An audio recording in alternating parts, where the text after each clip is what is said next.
play in the third preseason game, which essentially means he probably will not play in the preseason again. What is that going to do to the Cowboys offense? How is that going to affect this team?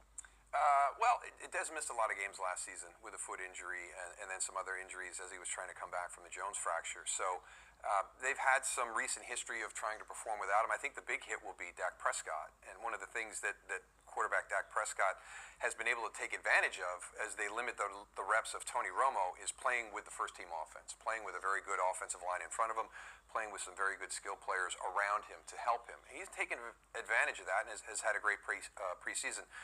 But Dez Bryant is one of your go-to guys. You know, he's a matchup nightmare for every defense. If we have a Dallas game, one of the big concerns with the defensive coordinator that weekend is how do I defend Dez? I've got to change it up on him. He's too good if I'm trying to do the same thing all game. So it'll have an impact on their offense, on their team. But it'll be interesting to see Dak Prescott and how he responds because he's played so well as a rookie. He's doing things that you don't see rookie quarterbacks do. So this will be a nice challenge for him to see where he's at when he doesn't have that safety valve in Dez Bryant. It's a major weapon to take away from a young quarterback. Let's talk about Dak for a moment because if Romo, considering his recent injury history, if he does have to miss games, has Dak Prescott shown that he can step in and be the guy in Dallas? Well, I think it'd be a shock if Dallas doesn't try to find a veteran quarterback that fits.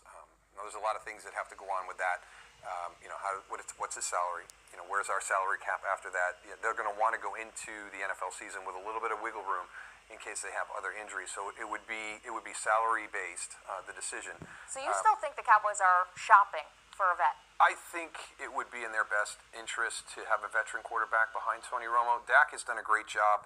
I think he's assured himself of the opportunity to be that guy next in line after Tony retires. But what we're seeing in the preseason is going to be much different than what he's going to see in the regular season. I mean, defenses are really looking at personnel more than they're looking at scheme or really game planning against Dak Prescott and what he brings to the table. So things will change in the regular season. I don't want to take away from what he's done so far. I've been so impressed because you just don't see rookie quarterbacks play that well right away, especially coming from the spread and all the challenges that he has at the NFL level and the way things go from play to play. I don't want to take away from that, but it's also a lot to ask a young quarterback to come in and really a team that wants to make amends for 2015 to have that much responsibility.